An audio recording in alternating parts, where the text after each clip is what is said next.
silahkan harus jadi pemimpin. Yang ada di sini nih harus jadi pemimpin nih. RT, RW, lurah, apalagi gubernur, ya silahkan, apa saja. Pokoknya harus jadi pemimpin. Niatnya yang baik, caranya yang baik, tujuan yang baik, maka namanya bukan nafsu ghadabiyah, namanya apa? Himmah. Nabi Muhammad himmahnya besar.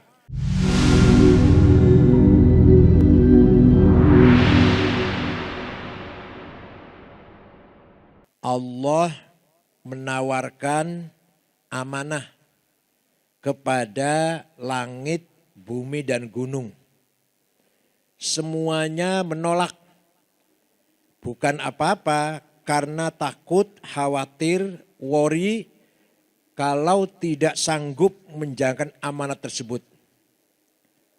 Sahibul Ma'ad Al-Hamid, Kiai Luqman bin Hamid, bin Abdul Hamid. Azzakumullah.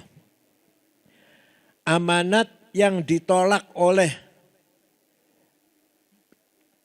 langit, bumi, gunung, diterima oleh manusia. Kita ini menerima dulu amanat itu. Padahal manusia itu berpotensi sangat kurang ajar, bukan hanya kurang ajar, sangat kurang ajar dan sangat tolol. Inna aradnal amanata 'alas samawati wal ardi wal jibali fa abaina ay yahmilnaha wa ashfaqna minha wa hamalahal insan innahu kana zaluman jahula. Senior kita semua Pak Haji Fauzan, SHN senior kita semuanya, yang paling sepuh barangkali ya. Pak Saiful Mujab, juga saya kenal betul. Saya tawarkan amanat kepada langit, bumi dan gunung, mereka semua menolak karena takut tidak mampu menjalankan amanat tersebut. Wahamalal insan, manusia menerima. Padahal manusia itu innahu kana zalum, bukannya zalim, zalum.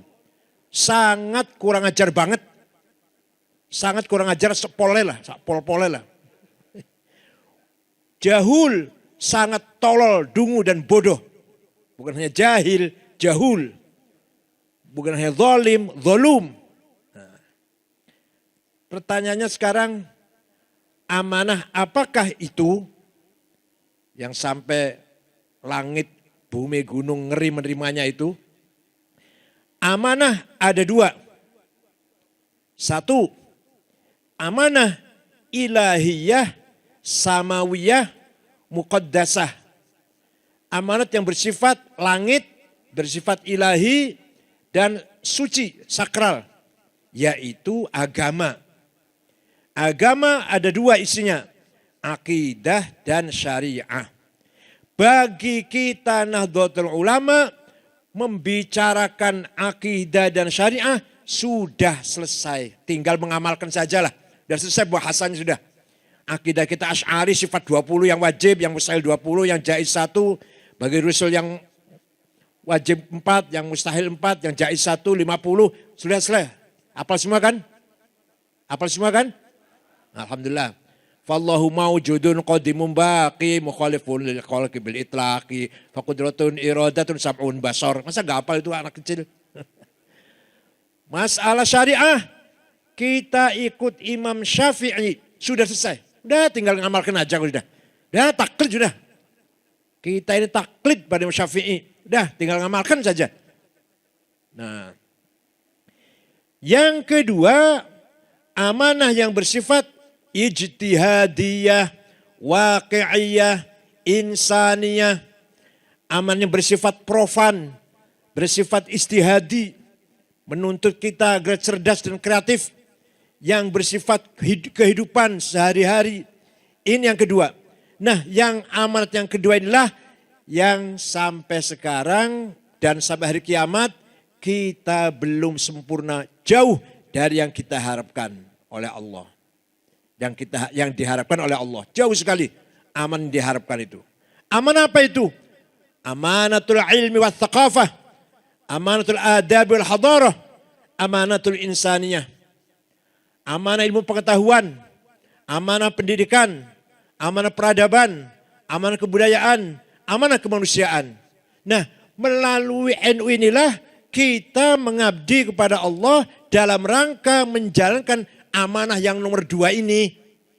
Supaya kita mutaqaf, mutahaddir, muta'allim, muta'addib. Paham betul? Paham tidak? Melalui NU ini kita ini bukan masalah akidah syariah saja, bukan. Tapi melalui NU kita bergerak, kita aktif, kita berupaya, berikhtiar, berjuang. Apa? Membangun peradaban, membangun kebudayaan, membangun kemajuan-kemajuan, ilmu pengetahuan, pendidikan, kesehatan, ekonomi, kemasyarakatan, puncaknya kemanusiaan. Ini yang sulit dan berat dan tidak akan selesai, dan ini pula yang langit, bumi, gunung nggak sanggup ya ini. Amal yang kedua ini yang nggak sanggup. Kita pun ngomongnya aja sanggup. Di BA juga sanggup, tapi nanti pada prakteknya wallahu alam. Nah ini, contoh ini, pendidikan. Sekarang pendidikan kita di pesantren masih belum dianggap mainstream. Masih belum dianggap pendidikan mainstream. Pendidikan marginal, kaum pinggiran pesantren ini. Makanya pesantrennya buru-buru cepat-cepat mengejar ketinggalan. Buka SMK, buka sekolah tinggi, maksudnya supaya jangan ketinggalan. Sebenarnya tidak usah begitu sebenarnya. Tapi ya karena kalau nggak gitu nggak laku nanti. Pendidikan pesantren yang sudah jelas pesantren berhasil mencetak kader pejuang-pejuang kemerdekaan. Siapa itu di Ponorogo, Pangeran Ponorogo? Namanya Pangeran Abdul Hamid, putra Hamengkubuwono II, santrinya Kiai Hasan Besari. Mana? Besari mana? Ponorogo ya, Jetis Ponorogo. Siapa itu Kiai Hajar Dewantara? Santri itu. Dan yang lain-lain, pahlawan-pahlawan yang lain. Santri, alumni pesantren itu sebenarnya. Ketika merdeka, ada 20 batalion, komandan batalion dari kiai dan pesantren.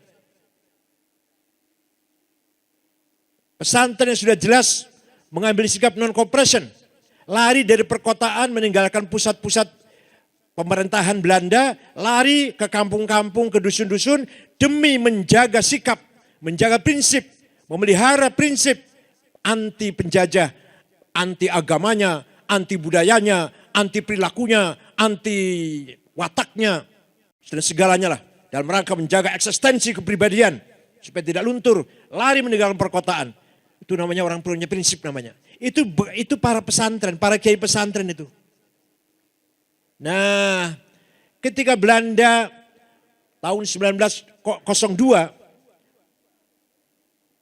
mengambil kebijakan atau memutuskan kebijakan politik etis. Apa politik etis itu apa?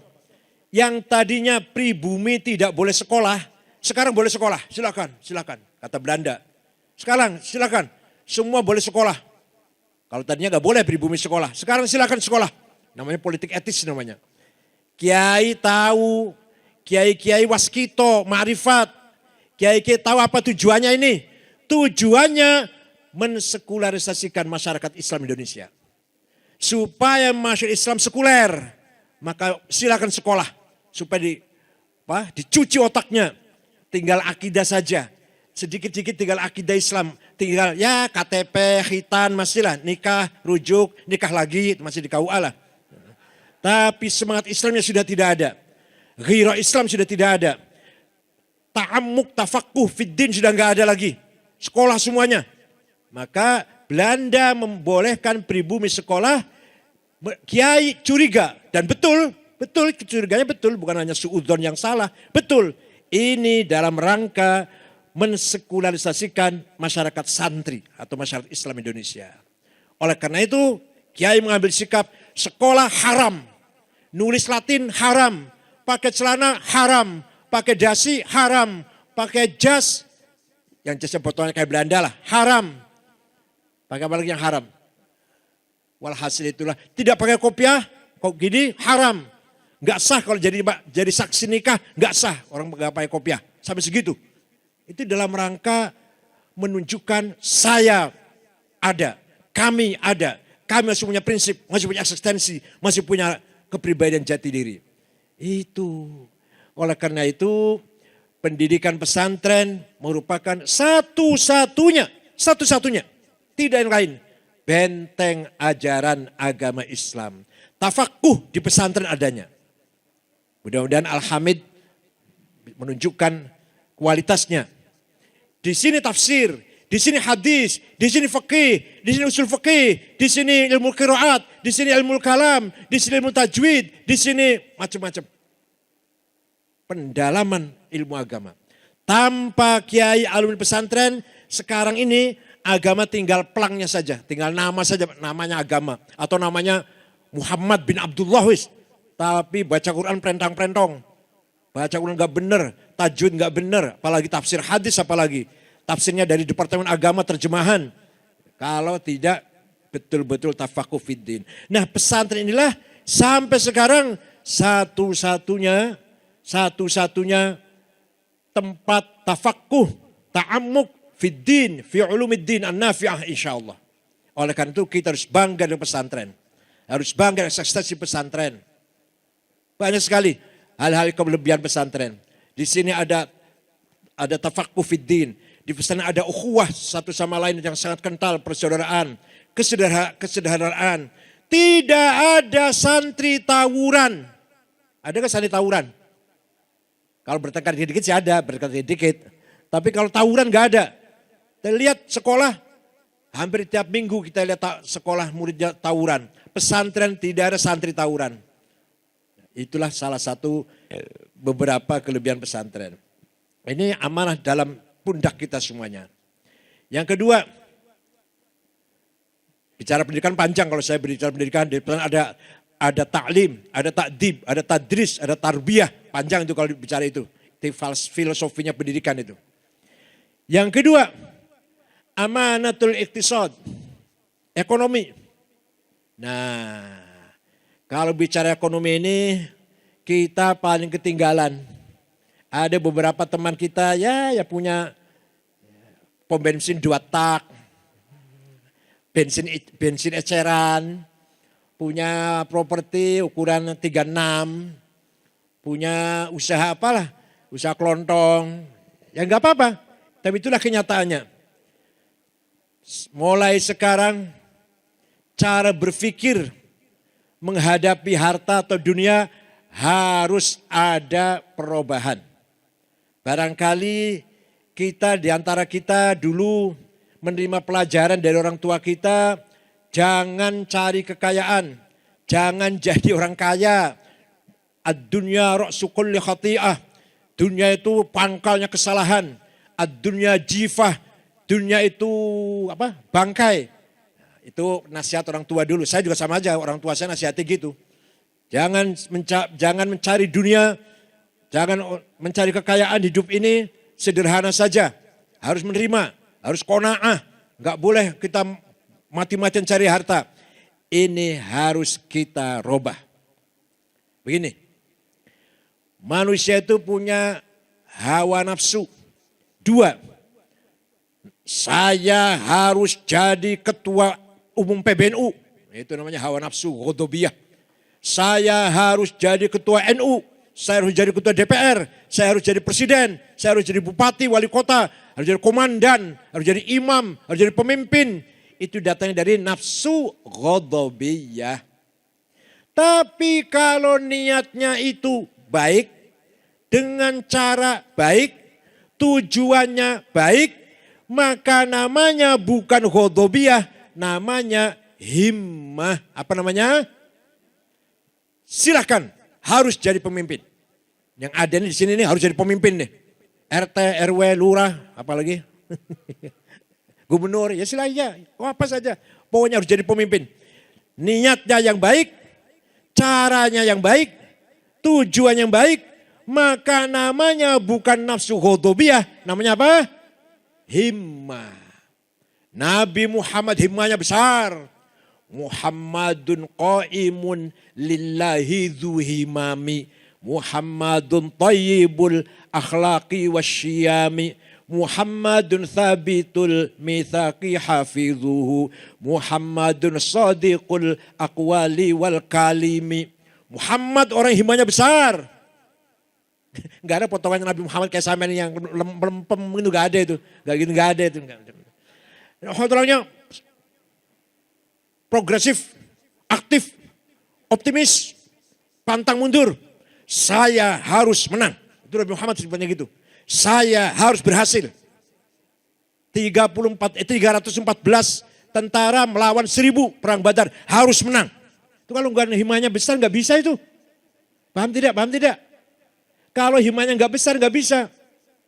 Kalau himanya enggak besar, segini warganya sampai katanya 91 juta kalahan, itu himanya enggak besar jelas itu.